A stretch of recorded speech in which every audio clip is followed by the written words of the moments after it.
it's mainly a an American setup, is it? Well, it's mostly in America, yeah, but they've got churches in Europe and Japan and Brazil. So that, you know, they're worldwide, they have churches, but most of them are in America. What's it called again, the setup? The Communion of Reformed Evangelical Churches, the CREC. The Communion of Reformed Evangelical Churches. Yeah, yeah. And would they go so far as to have properties at this point in time, or they can set up any sort of property structure? I think the individual, as a body, they don't. I think it's a policy that they don't centrally own any properties. Right. They give very much autonomy to local congregations. Right.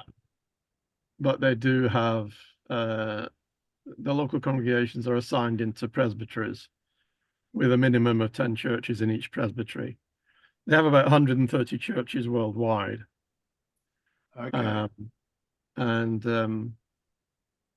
I think the presbyteries meet a minimum of once a year, probably quite a bit more frequently. Oh, hi. Hello, Arthur. Hello, Grahame. Hi, hello, Don. I thought it was going to be at 3 p.m., but... Yeah, it was. What's your time there now? My time is 10:27. Oh, gosh. Okay, so that's 27 minutes to our 3 o'clock. Yeah. Oh, so...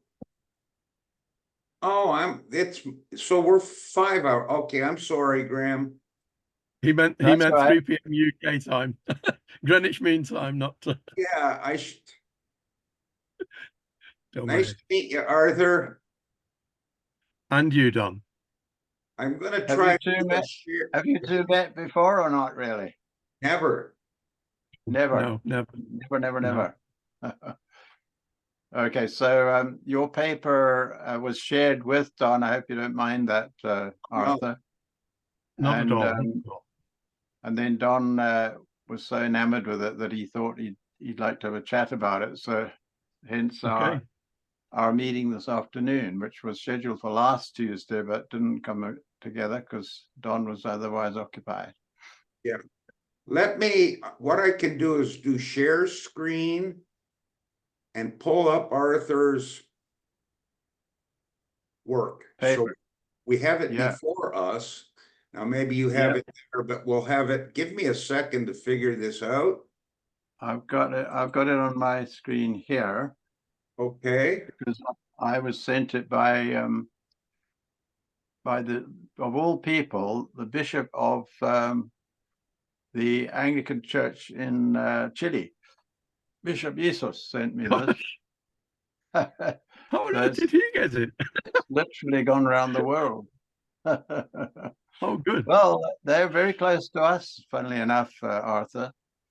They've aligned themselves with us lock, stock, and barrel. Wow. I don't know what they are hoping we'll be able to accomplish. Whatever it is, we're their comrades in arms as far as they're concerned. Good. Brothers, what I've got in front of you is yes, we can see it now. Yes, Arthur's document. Let me explain a few things. I put numbering in here so I could keep track of observations, my observation. I don't know if this is what you got, Grahame. Well, I've just made a few notes as far as I've got. I haven't got right through the whole thing. I've got down to the Eucharistic presence on page 6. So I haven't got terribly far, but I've made a few notes, yeah. I'm wondering if now where it is bold, such as here. Let me just highlight that. That's Arthur's statement. Again, this is bolded, and it's Arthur's statement. I added in the red part you can see there, so that as I go below in the non-bolded area, you'll see my observations. Okay, Right. right. And I thought we might be able to just start on page 21 and start chatting. And I can adjust or add comments by you. And my proposal was to go through. Now, I don't know why it's got 26 pages here. I have to figure that out, but it was originally 12 or no, 15 pages, Arthur. I just forget. Give me Something a second. like that, yeah. See what's going on. You're not on page 21 though, are you? No. You're on page 1, I think. Oh, there's a couple of appendixes at the end. Yeah, you're on page. How does that thing that passage you've highlighted is on page 1? Yes, I'm on page 1. You can see that up at the top here. Right. Yeah. And I think down at the bottom, or maybe there, we got it at the bottom. Yes. Top, bottom, and tops. Right. Yeah. Okay. So can we just get? I propose to meet weekly, if it's okay with you, brothers, and get this thing in order, because it's a shifty document that. Yeah. And for Arthur, Ray Sutton, I call him shifty, not maliciously, but descriptively and with some humor and truth in it. Because he's been all over the doctrinal map. And if you haven't seen his 2 endorsements of the Anglican office book, I can try to get you info on that, but it's got 250 pages out of 350 pages of invocations to saints. That's the presiding bishop of the Reformed Episcopal Church. Fenwick hasn't gone that far, I don't think, although they ordained Calvin Robinson, who's a saints invoker. Yes. The irony of all that, Don, is that I was ordained in 1983 by Ray Sutton as a Presbyterian. Whoa. Yeah, it was, whoa, catch me up, Arthur, because he was just coming into Presbyterianism at that point. He was co-pastor of Westminster Presbyterian Church in Tyler, Texas. Right. And he came over here to the UK in November 1983 with a man called Dale Dykema, who was a minister from a church in Wisconsin. What was his name? And Dale Dykema. He's now deceased. No, well, they both came over. They spent about a week with us, with the families of the church, and they examined me. And at the end of that week, they ordained me and founded our church as a mission of the Association of Reformation Churches, which was Presbyterian. And sadly, the Association of Reformation Churches didn't last very long, and we were left high and dry. As liturgical Presbyterians, we weren't acceptable to Presbyterians in this country, and we were independent for a long time, and eventually wound up in the Free Church of England under Fenwick, sadly. That was proved to be a bit bad mistake, but anyway, we're out of it now. Adding a point here on your story, so we don't forget that. Yeah. You see how we can work on it as we go. I think that's, so you knew Sutton. Yes. Yeah. What were his distinctives? Well, back then he was presuppositionalist, Van Tillian, postmillennial, followed Rushdoony, ardently Presbyterian, worked together closely with Jim Jordan and Gary North. I think it was around that time he wrote Signed, Sealed, and Delivered. Maybe, I don't know, maybe a bit after that. What was, So yeah, there was nothing to, post-millennial? yes, yeah. There was nothing to indicate that how things have turned out. I mean, one of the reasons for our upset with the Free Church of England was our local church council wrote a letter to an email to our Bishop Fenwick, complaining that Ray Sutton was propagating basically transubstantiation, and sent him a clip from a presentation that's probably still up on the web, saying that Later? What about 1983? Oh, back in 1983, he was Presbyterian. There was no sign of what was to come. Did he hold to the Westminster Confession? Yes.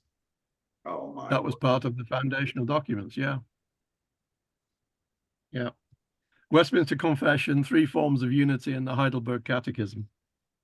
Oh, you have to be kidding me. No. 3 Forms of Unity, and what else? The Heidelberg Catechism. Yeah, that's 3FU. Yeah.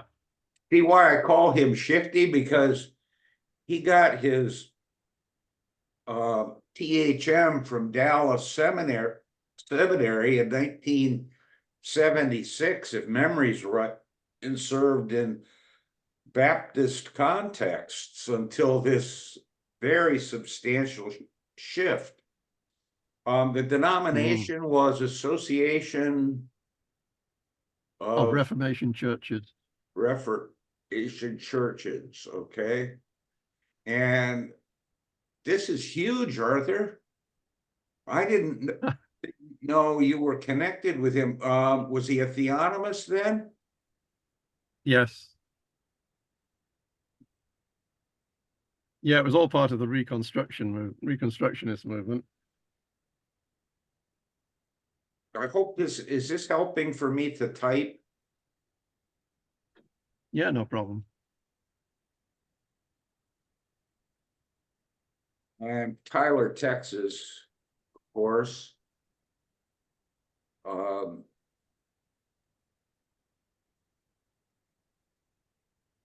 was the co-pastor? Jim Jordan? Yes. And at that time, people like Gary North were members of that church, David Chilton.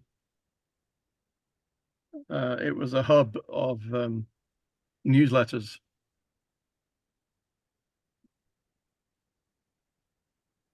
Yeah, they did a lot of writing. Yeah, yeah. And Gary funded a lot of the publications. There was no internet then either. No. But he later published many things on the internet that were theonomic. And when he came into the Reformed Episcopal Church, Bishop Roy Grote made him scrub his writings. That was one of the conditions for entrance. I see. Right. Scrub them off? What? Scrub them off, clean it up. Of what though? What did he have to get rid of? Oh, a bunch of things. They sent out a lot of newsletters called Geneva Divinity Promotion, Geneva Review. Just hang on a minute. I've got someone with me.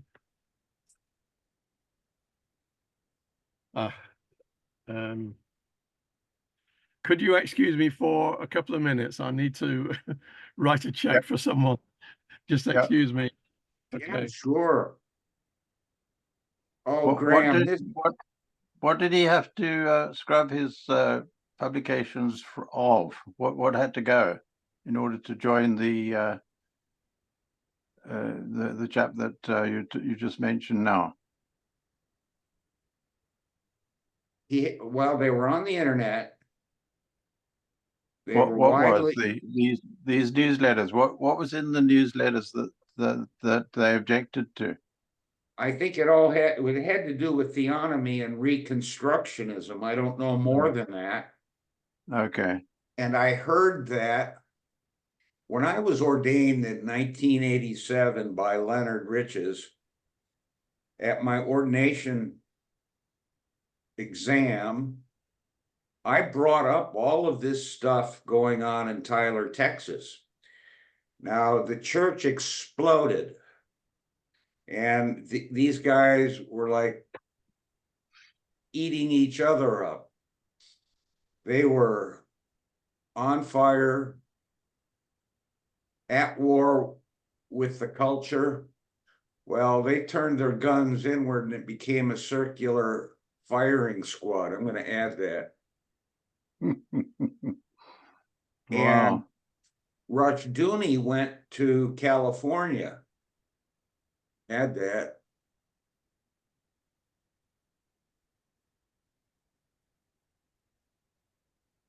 And he offered a goat, killed a goat for Holy Communion in commemoration of the Old Testament and celebration of the Lord's shed blood, a foretype of the Old Testament and shadow in the fulfilling on the cross. Well, that created a storm internally amongst them, and I was going to be an Orthodox Presbyterian guy, but I fell in love with the REC and prayer book. And so I was watching the theonomists. I was staying abreast of their various publications, reading some of them. And at my 1987 ordination, I mentioned this goat incident by Rushdoony in California. And I'll never forget Leonard's facial reaction to that. Now, none of the professors at Reformed Episcopal Seminary was tracking on this movement. They just didn't. It wasn't in their purview, but I was. So I've been watching Shifty Sutton since the mid-1980s because theonomy and reconstructionism was creating quite a storm among Reformed seminary professors, including Westminster Theological Seminary, from which I held an earlier graduate degree of 2 years and a 60-hour Master of Arts in theology. And then I went to RES for 3 years. So this beginning observation by Arthur fills in a lot of the details of the 1980s. Tremendous. And yet, I think as we go through this document, we're going to see, again, it's going to emphasize the point how far he has shifted toward Anglo-Romanism. Yeah. I mean, just coming to Arthur's basic objection to this so-called statement of Reformed Church leadership on the Declaration of Principles, particularly section 4. If we boil that down to the basic objection, it's precisely this idea that ritualism has to supplement the finished work of Christ, isn't it? So it's again this tension between the law, and by that I mean the ceremonial law, and the gospel, salvation by faith. It's the same tension, isn't it, with Anglo-Catholics? Do you see what I'm saying? Yeah, I mean, I Just think pondering it, Graham. as Cummins said, apostolic succession is the taproot of it all. Yes, well, that gives them the authority not to be questioned, so they presume. But yeah, what they don't want to be challenged is the idea that they have some sort of sacerdotal role to play by virtue of being descendants of the apostles. Yeah. Do you think they elevate themselves to apostolic authority? Well, insofar as they imagine that through the Eucharist they are assisting Christ to present his finished work to the Father, yes, they are acting as Old Testament high priests. I think Arthur gets to that later, and we've come across that in our United Reformed Synod a couple of times. In fact, Arthur, we'd love to, we invite you to that. It's bi-weekly, every 2 weeks. And we are discussing apostolic succession and apostolic doctrine, and working out all the details on that. And there's about 6 to 10 of us who meet every Saturday morning at 10 a.m. Eastern time. And that's 3 p.m. for you, Graham, right? Yeah, that's right. Yeah.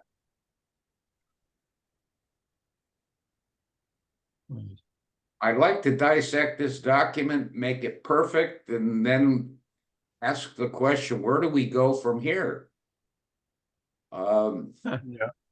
I have communications with Bishop Chuck Gillen in Philadelphia of the REC, just retired, and he refused and declined a Zoom interview in which because he's been a bishop for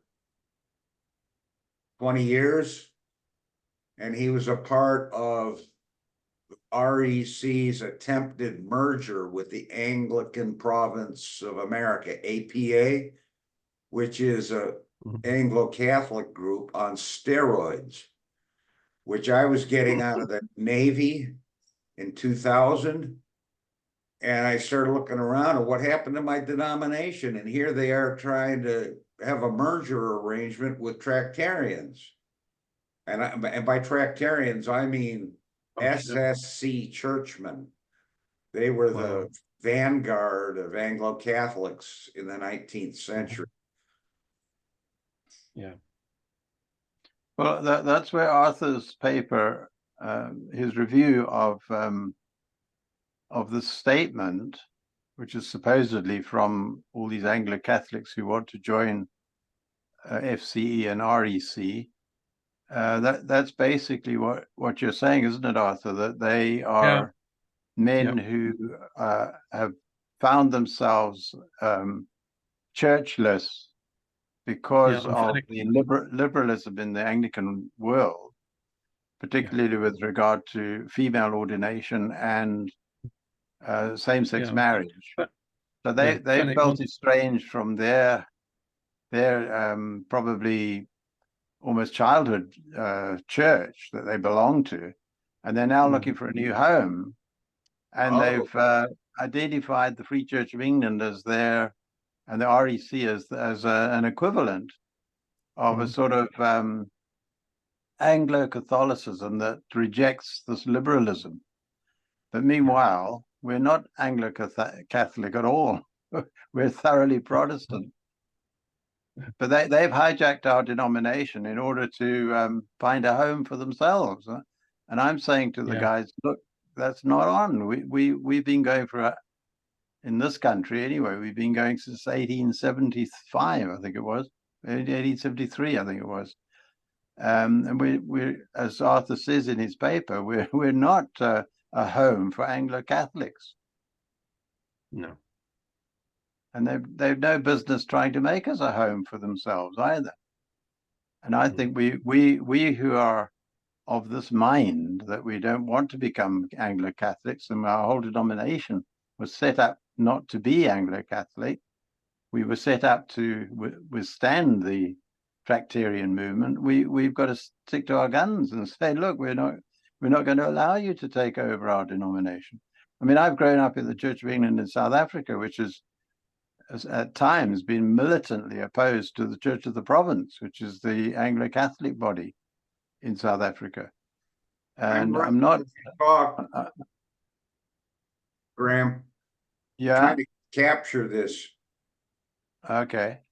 But I'm not about to give up the Free Church of England, having left South Africa now and found an equivalent denomination in this country, which on paper is almost exactly what the Free Church of England, what the Church of England in South Africa stands for. I'm not about to hand the denomination over to Fenwick. And I don't think he's got the right to take it over either. But sadly, all the guys that are like-minded have basically either resigned, in which case they've given over to Fenwick, or they are sort of still recognizing him as a legitimate bishop in the denomination, whereas I'm trying to urge them to get together and say to Fenwick, no, you're not. Your acceptance into the denomination was decidedly unconstitutional in very, very suspect circumstances. And it was rejected by the then presiding bishop and that was confirmed by convocation in 2003. At the end of 2003, convocation to a man unanimously rejected the charges that were brought against Bishop Arthur Bentley Taylor.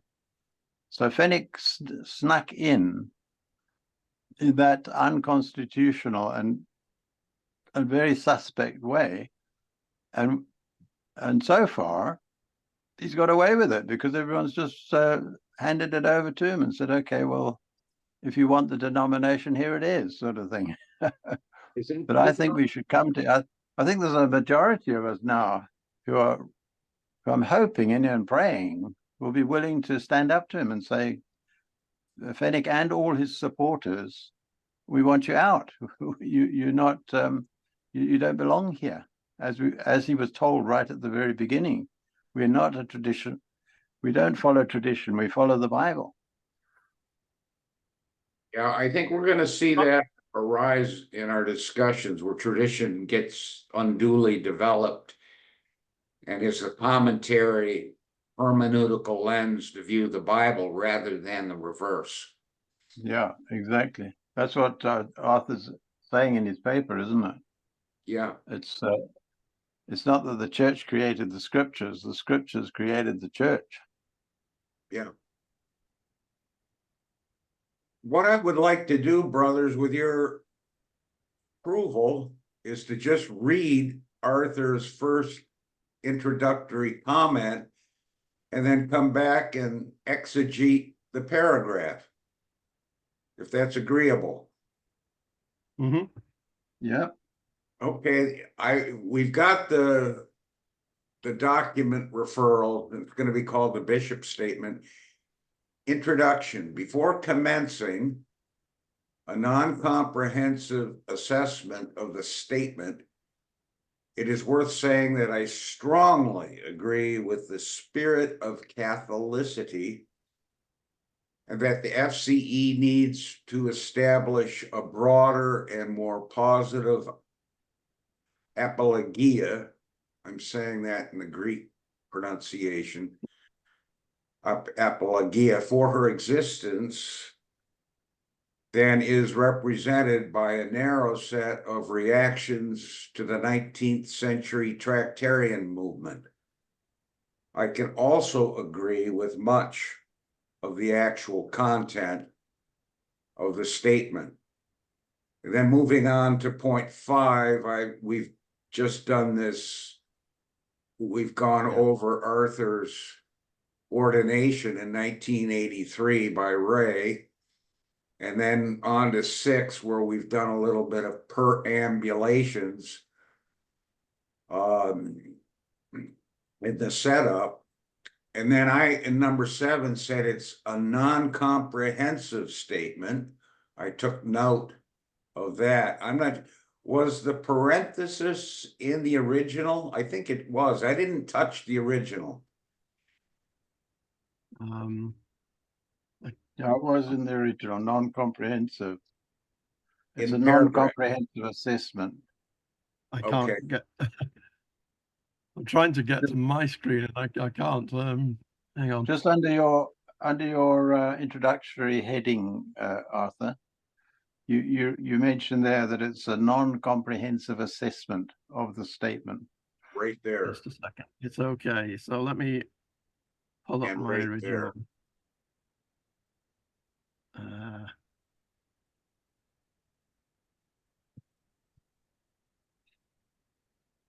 So there's more to be said is the bottom line. Yes. Yes, non-comprehensive is in brackets, yeah. Yeah, Okay. I guess what you mean by that is your concerns are not against Catholicity as such.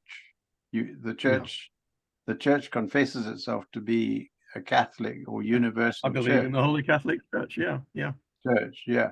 But what you're objecting to is his understanding of the boundaries of that universal church. Yeah, what are the boundaries? Which the REC-FCE is defined. Mm-hmm. Well, the point is that you're challenging his idea that the Free Church of England is his alternative Anglican home. That's what you're questioning, really. He's trying to make the FCE a comfortable home for Anglo-Catholics. Catholics, yeah. He actually wants them as ministers within the Free Church of England, and that's what I strongly objected to. Yeah, that's what he means by evangelical Catholics. That's exactly what he means by evangelical Catholics. We are supposed to embrace Tractarians in our camp, and the whole point of the denomination is to object to the Tractarian movement. That was the whole genesis of the denomination. I think that we have our finger on the pulse very early here, that this is an effort to embrace, well, Anglo-Catholics. I was going to say Tractarians, but like I noted earlier, the merger movement was with Tractarians on steroids. Not the there's a continuum, I guess.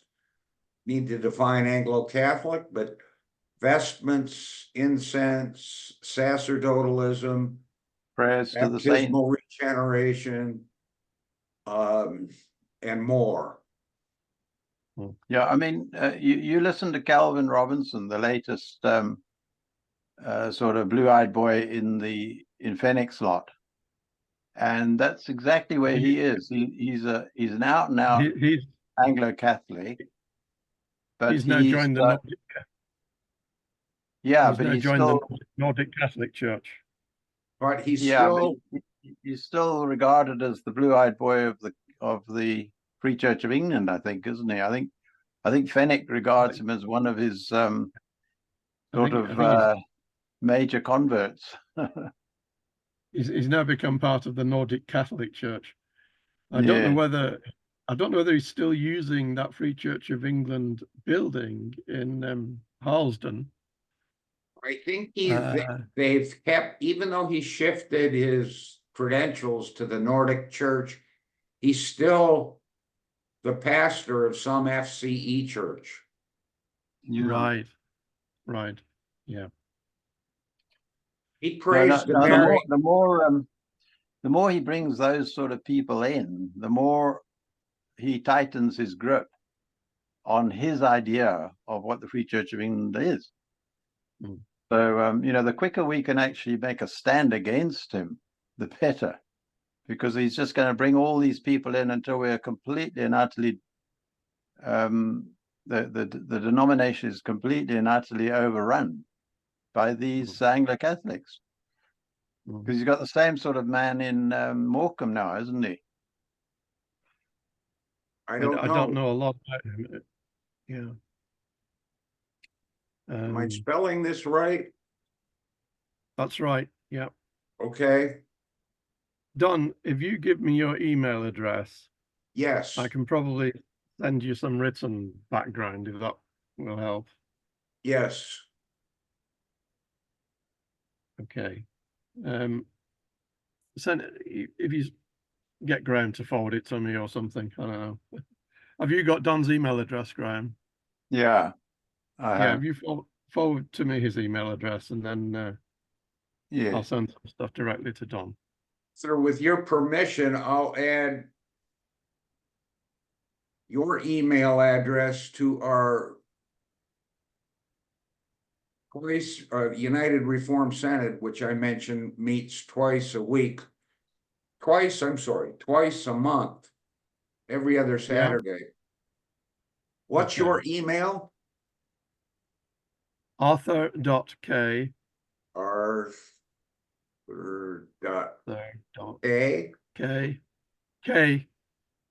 K-A-Y, yeah. At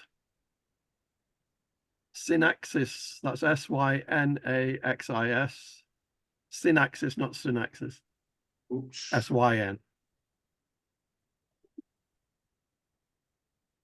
Hyphen. Eastland. Hyphen. Oh, hyphen. Minus sign, yeah. DS. Delta Sierra. DF. DS Delta Sierra, yeah. .com. That's Okay. it. That's right. Okay. Right. Thank you. So obviously Calvin is welcome. There's another young guy who's, I'm going to use the word punk. Did you know that Bishop Fenwick is very closely connected with the Syrian Orthodox Church? In fact, there's photographs of him in the bishop's garments. Yeah. That denomination. Yeah. That photograph has circulated quite widely. Mm-hmm. What did he do with them? Well, he's I think he's been kind of consecrated into their Episcopal setup, and that's not a healthy place for him to be as a professing reformational bishop. He actually sent FCE funds for the training of ministers in that denomination. Now How much was that? That would be FCE money. Yeah, it was money. It wasn't a large amount. It's just money that's collected at convocation. Right. So he would send that to them. How many people do you think Fenwick's actually got that would stand with him if he was challenged? Well, as I say, they seem to vote for him at convocation. I mean, and how many people usually are present at that vote? Well, I've not been to convocation now for, well, when did it, since 2019, or maybe 2018. So I don't know. Do you reckon his support is about the same as it was then, or is he expanded it? Yeah, I mean, I'm no longer part of the. Yeah, I know, but how many people do you think? How many people do you think were there at that time when they all supported him? Do you think it's more than we could muster now to ask him to step down? Probably there would be about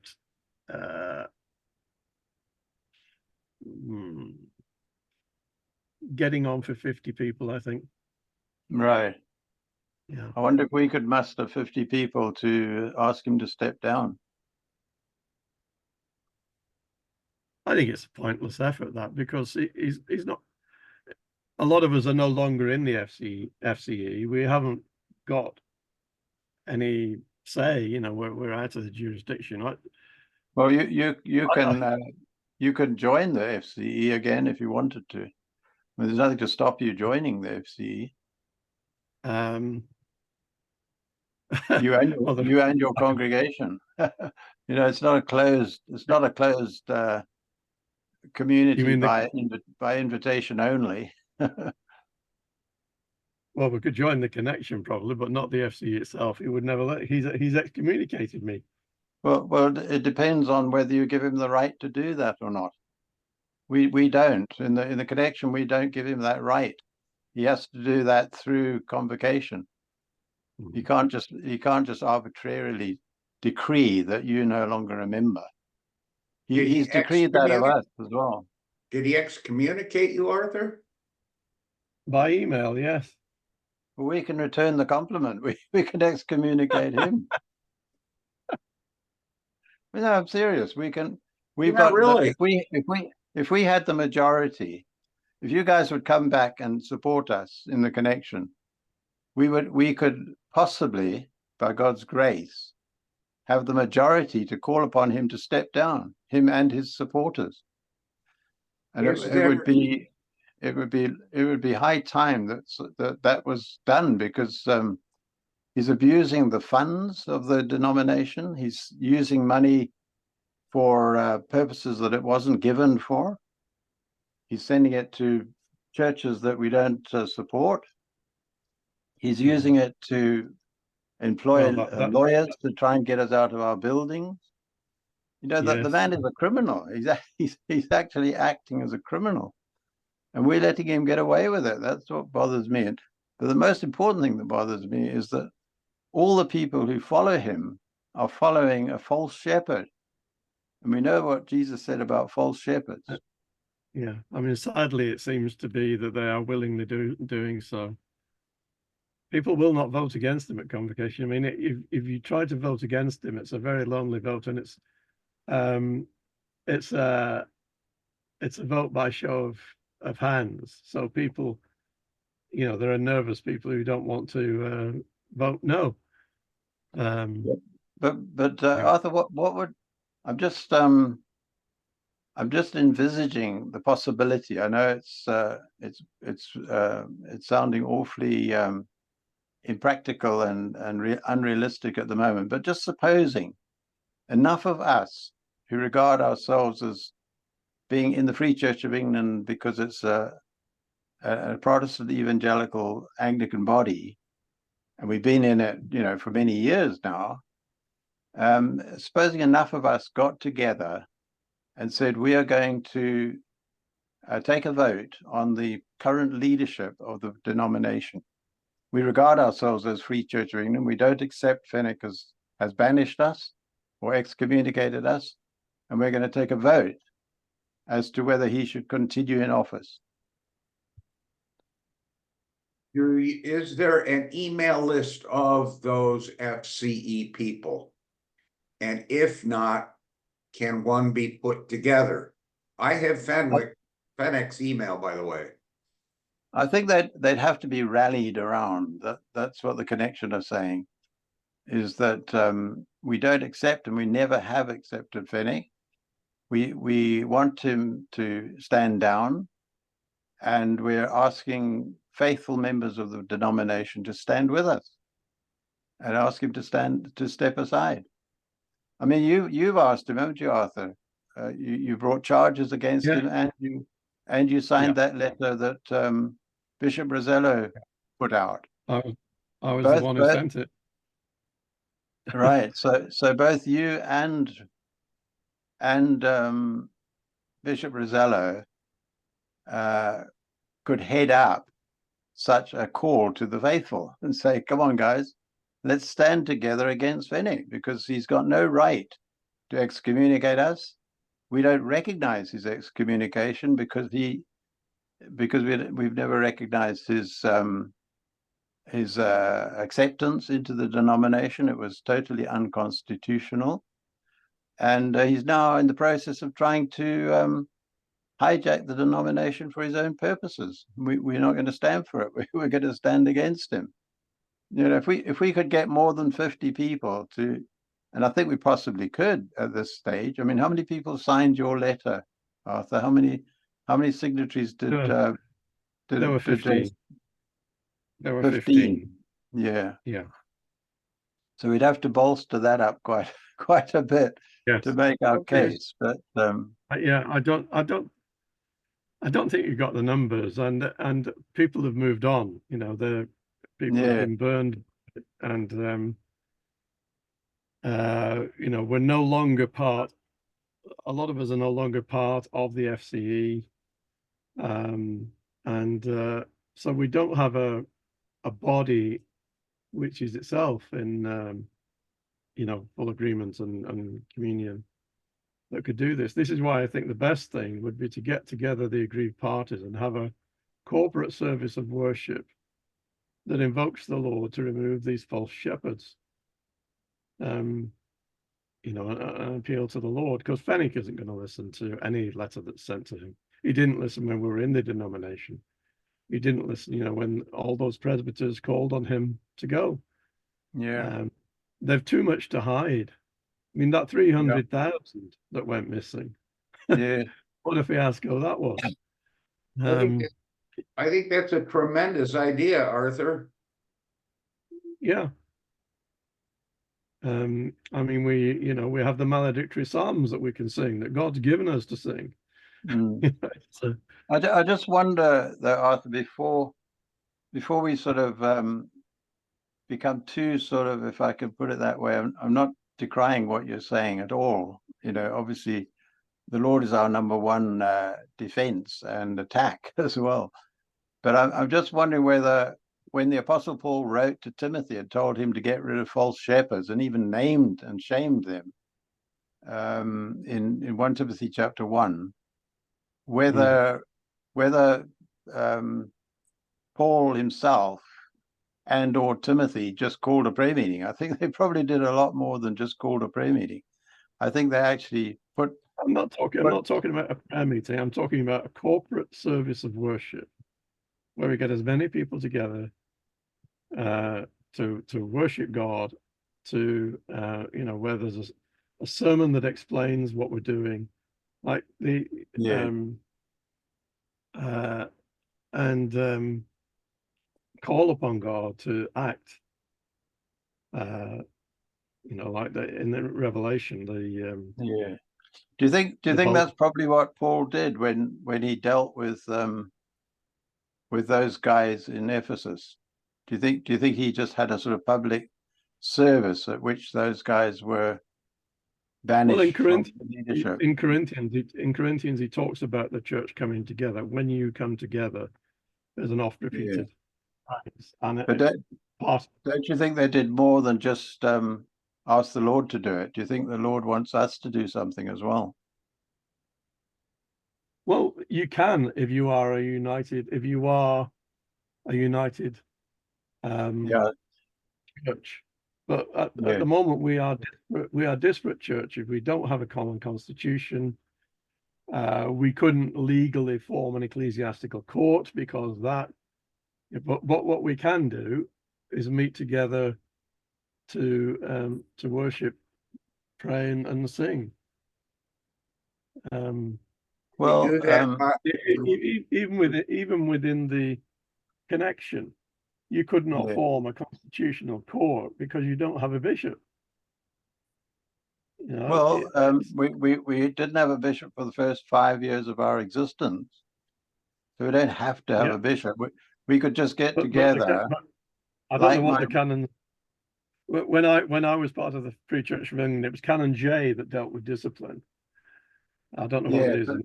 But it does recognize that if the charges are against the primus, then the responsibility then devolves to the presbyters if there's no bishop.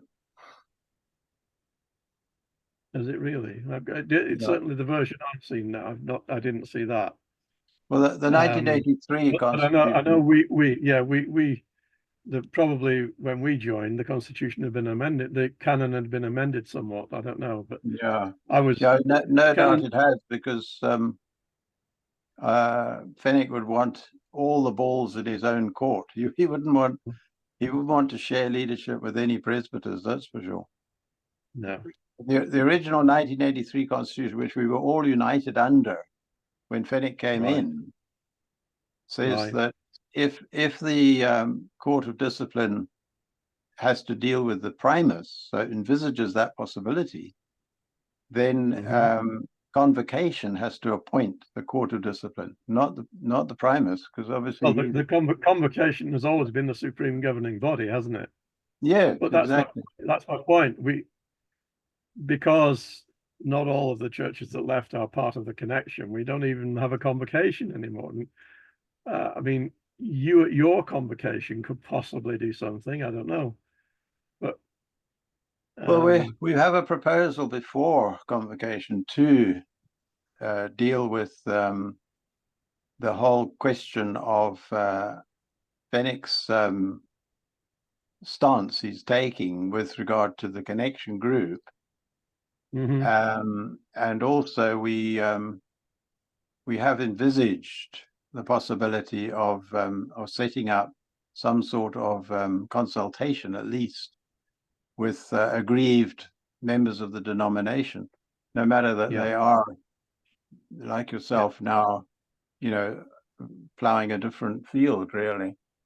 Yeah. But the invitation is there to join us if you want. Yeah. I'll happily come to the meetings, but I don't think I could actually bring our local church along with me now in that. Yeah. Arthur, I understand that. Arthur, who are you with now? Well, at the moment, we're effectively independent. We're looking potentially at joining the Communion of Reformed Evangelical Churches, the CREC. Doug Wilson's group? Yeah. Oh, you're talking about Federal Vision. Well, it depends what you call Federal Vision, but yeah. I mean, as I say, we're in the early stages of that, and that's that's why I need to communicate more with you, I think, in writing, to give you more of a background about me, because we ourselves might not agree among ourselves. One of the reasons that we joined the Free Church of England was that our church practices paedo communion, and no Presbyterian denomination in the UK would allow that, but the Free Church of England, Fenwick, would. Back in the 90s, after Shifty came into the REC, he was over in England, and I think his cohort, Danny Dunlap, got ordained over there. I'm not sure. But he was pushing paedo communion and disrupting churches, FCE churches, over that issue, as only Danny could do. And I was in a Yahoo chat group in the late 1990s, and they were pushing Federal Vision. I remember having a rather extended back and forth with Shifty and Dunlap, denying the active obedience of Christ imputed to the sinner and received by faith alone. And Dunlap tried to tell me that Cranmer did not believe that, and I knew better. But they were toying around with different things, including trans-elementation, which the Syrian Orthodox would sure hold to, and which Fenny, by his association, must accommodate. Yeah. What about a Zoom meeting of well, I've asked our connection group and anyone who also is of like mind with the connection group to have a consultation on the 31st of July. So, from that we could possibly gauge the way the Lord's leading. Yeah. Yeah. Is that gonna be Zoom? Yeah. That'll be a well, Google Meet. I use Google Meet, but it's the same thing. And would you extend that invite to me too? Yeah, yeah, sure.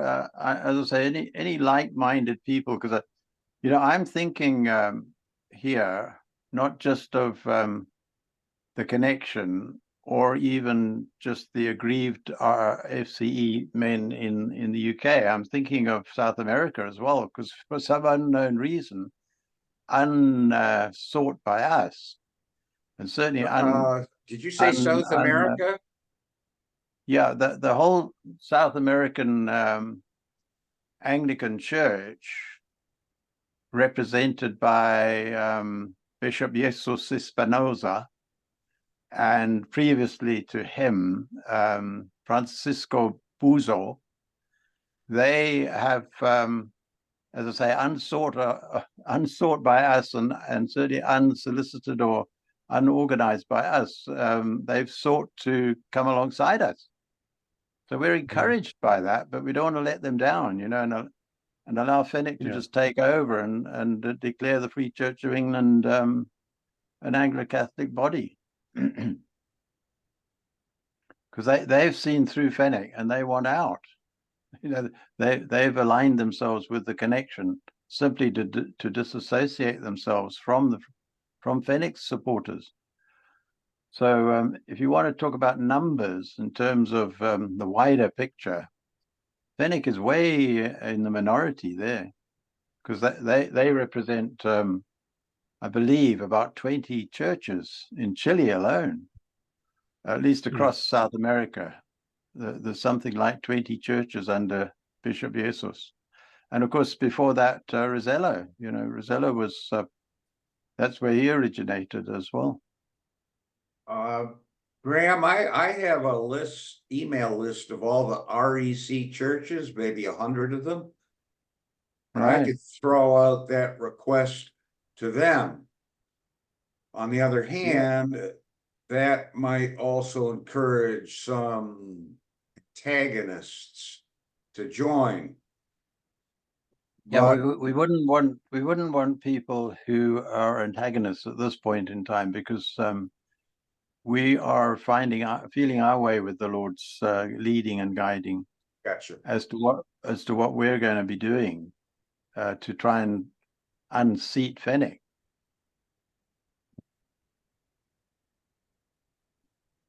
I don't think you'd succeed at that, Graham, but I don't know.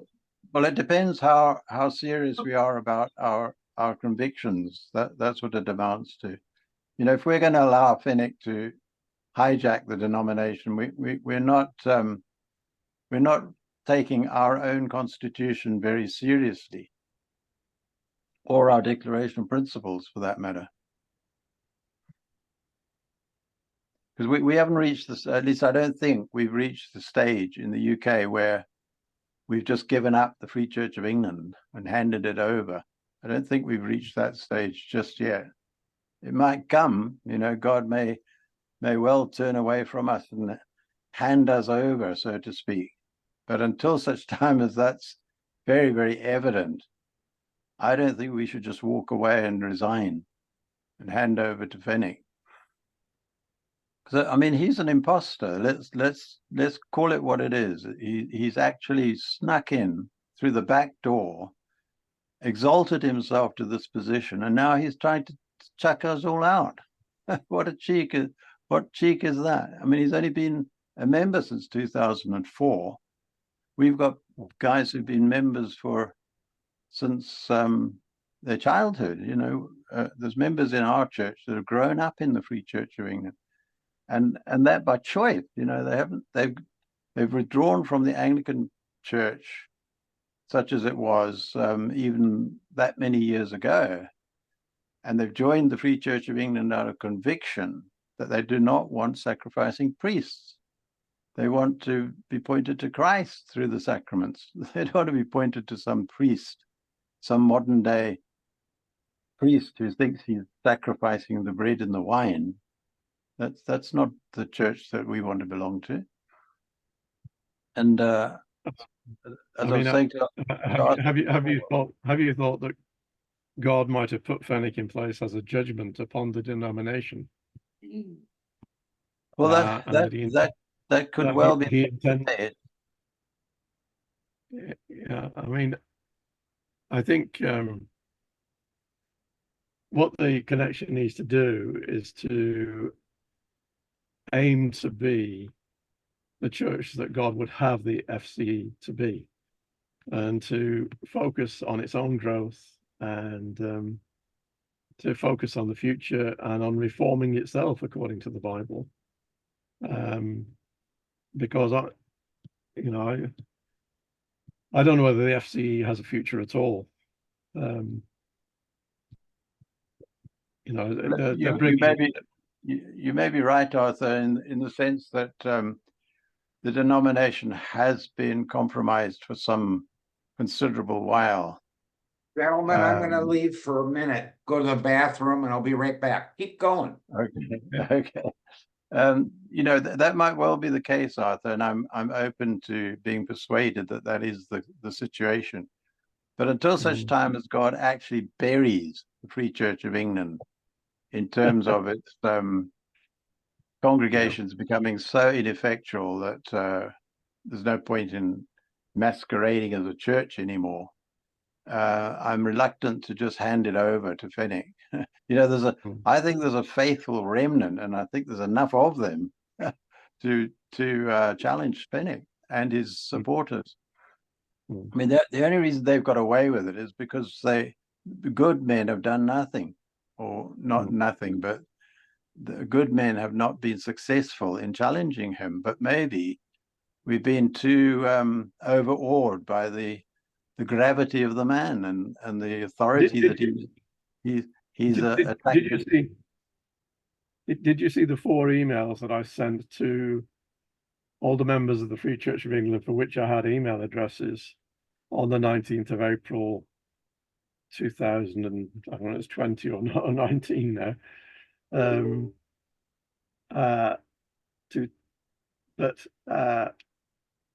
I wrote those emails calling on those members to effectively rise up and challenge Fenwick, but none of them did.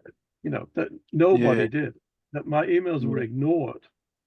So that's what I just don't think numbers in the denomination itself to deal with Fenwick. And as long as there's nobody in the denomination itself to deal with him, he'll just carry on. Yeah, maybe though, what I've sort of come to the conclusion, Arthur, that part of the reason why we haven't risen up against him is because we've allowed ourselves to be separated by our own little, if I can put it that way, our own little community. Because we've got people like Dominic Stockford in Teddington, Fortune Ngorbe in that's the Zulu fellow, or I think he's a Nigerian fellow, in Farnham, and we've got folk who've sort of gone off into their, as you said earlier, their own sort of community. They've gone in a different direction. Peter Sandlon is another powerful voice. Now, the reason they've done that is, and the reason the connection hasn't prospered, is because there's this perception that we're all divided. We don't all really agree with each other, and we certainly don't want to challenge Fenwick together. But if that thinking could change, and all these people who are hurting as you are, and have accepted Fenwick simply because he's muscled his way in and is such a powerful personality, if we could somehow or another rally those people who are willing to say, hey, Fenwick's not so high and mighty, he's not the voice of the Free Church of England as he thinks he is, and we're willing to stand up against him, not just for the sake of perpetuating the connection kind of stance or anything like that, but simply because we want to retain what our denomination stands for and what it was created for. If we could club together, then there may be a glimmer of hope. I don't think that's going to happen, though, Grahame. I mean, if you write to Peter Sandlin and ask him whether he'd join you, I think the answer would be no. Same with Bishop Rosello. Probably the same with Steve Hanna in Exeter, because I think he's looking at joining Amy. Yes. So, you know, I don't think the numbers are there. But it may be that they've never really got that wider concept, though, do you think, Arthur? Or could we work on giving them that wider picture of, hey, there's a lot of us who are feeling this way. Why don't we come together and make a stand? As I say, I think a lot of them have moved on. I mean,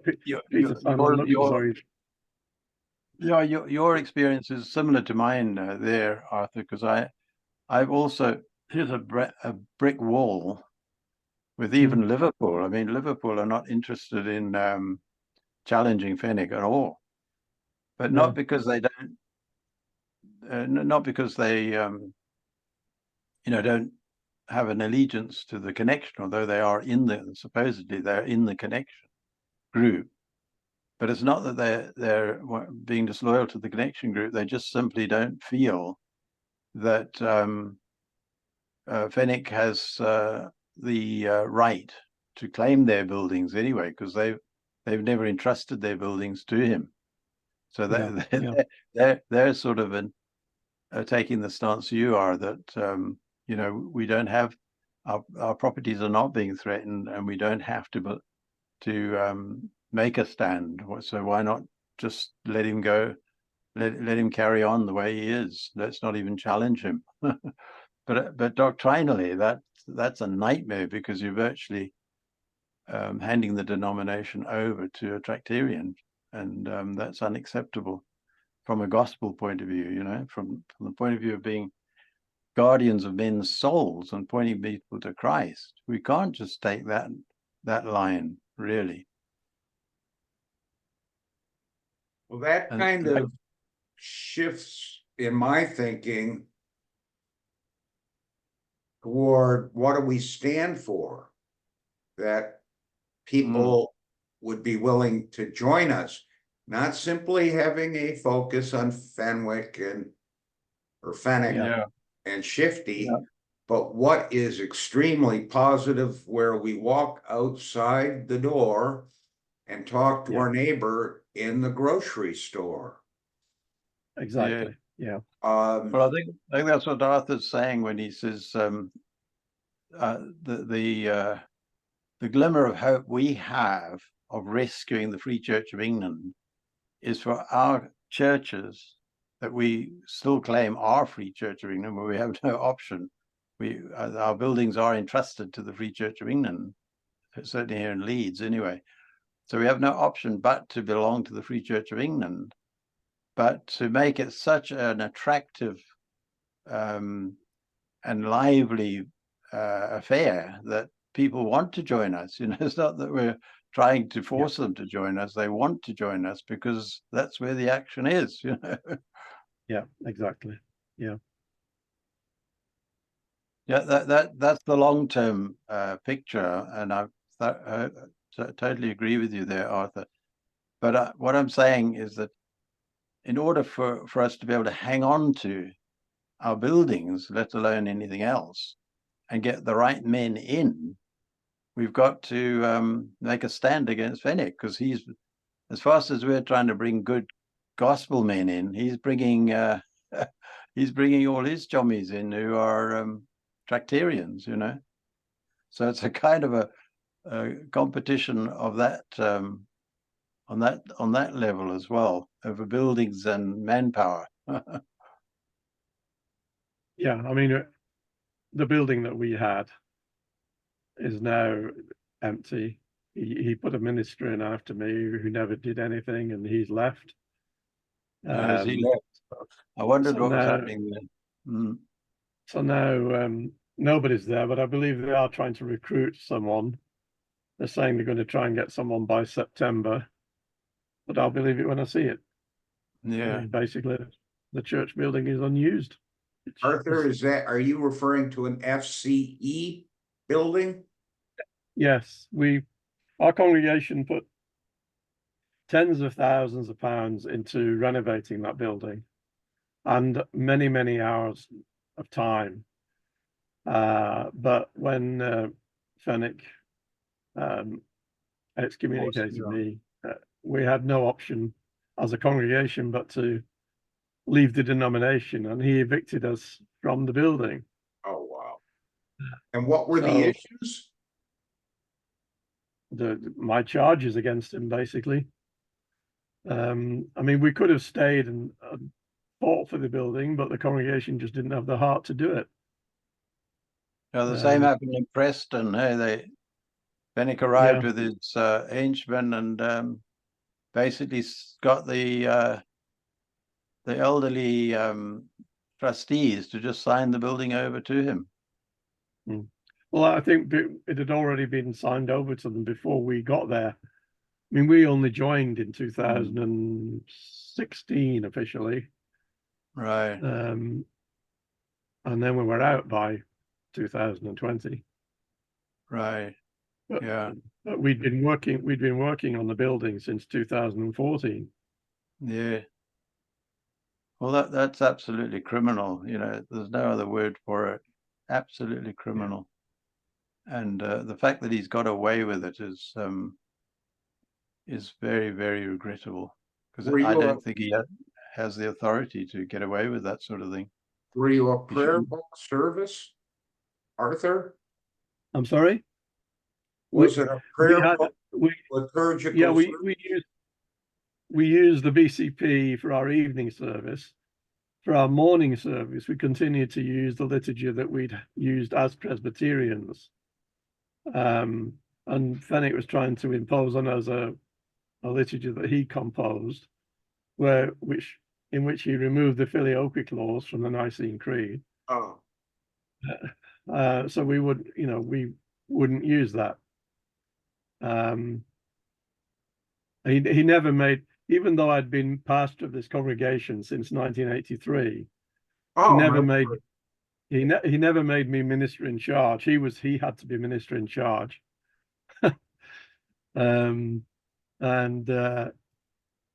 So yeah, it was a bone of contention. I mean, he had agreed that we could continue using our liturgy that we had used before we joined, and then he changed his mind after we had joined and was trying to get us to use something else. But we did use the BCP for evening prayer. He did the same thing to Bragato, didn't he, in Middlesbrough? Yes. Yeah. What was Bragato's offense? He was using a liturgy from the Free Church of England as well, and apparently Fenwick arrived and thrust something else in his hands. I don't know whether it was that very self-same morning or whether he gave him a bit of warning, but it appeared as if it was thrust on him one Sunday morning almost. Is that right, Arthur? Do you know? I'm not sure. I think trying to think back. They'd agreed that they would pay Jonathan's this is Bragato's stipend for 3 years. And after it had been paid for, I think, about 18 months, they were backtracking on it. Basically, I think they just wanted him out because they didn't want to keep paying the stipend. No. And I know there was a synod where Bragato disagreed with the bishop, and after that, the bishop just became very hostile to him. What was Bragato's issue with Fenwick? It was something to do with the liturgy. We don't have the details, but there was some liturgy or other that Fenwick imposed on Bragato, and Bragato refused. And to use Brigada it. I was think- using the BCP? Yeah, I think the main thing, it was the fact that they were trying to renege on a 3-year agreement they'd made with him. What they did was to sell the building for £300,000, and part of that was to be used to fund Jonatas's ministry for 3 years. And I think they reneged on that. That was the start of the problems. And Jonatas just didn't have the financial means to fight them at all. In fact, a criminal act. That was the one that was reported to the that was reported to the police, wasn't it? And became a police case there. Yes. Because some of that money some of that money landed up in the £300,000 was found by the police in an account controlled by Bishop Hunt, the Bishop of the Southern Diocese. It was £300,000, wasn't it? Yes. Yeah. That's right. There was also an amount of 30,000. It never appeared in the accounts for in the yearbook after it had been sold. It was just disappeared, and the bishops would never tell us where it had gone. They wouldn't admit to it, so it became a police case. The police dropped it through lack of resource. The Charity Commission investigated, and basically they gave them a slap on the wrist and told them that they had to be more, open in future. So I don't know whether the £300,000 ever appeared back in the accounts or not, because we were out of the church by then. Yeah, I think they got out of it by making a public statement that they did not own that building or the proceeds of the sale of that building. They were only the custodial trustees. So they sidestepped by making that their excuse, but it was no excuse really. Why didn't the £300,000 appear in the trustees' account then, rather than a personal account of one of the bishops? Exactly. Yeah, that case was never resolved satisfactorily at all. But I think the Charity Commission in this country try to keep out of what they regard as theological disputes. So, they just refuse to get roped in at all on either side.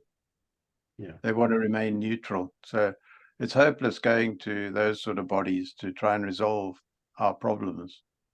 Mm-hmm.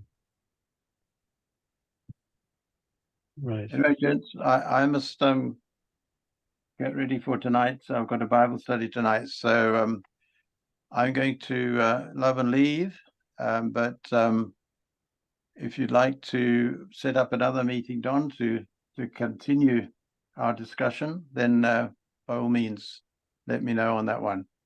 Okay, do you want to do it every Tuesday for a while? Same time, same station?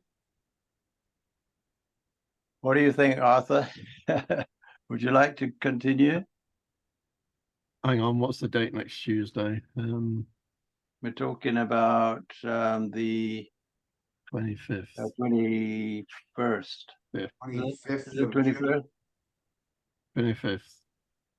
I think that's okay. It's the 25th of June at 3:00. 20 is 3 o'clock or 1 o'clock better for you, Donald? I'm flexible. I want to help you men. I'm retired, so I'm thinking of getting active again. Good for you.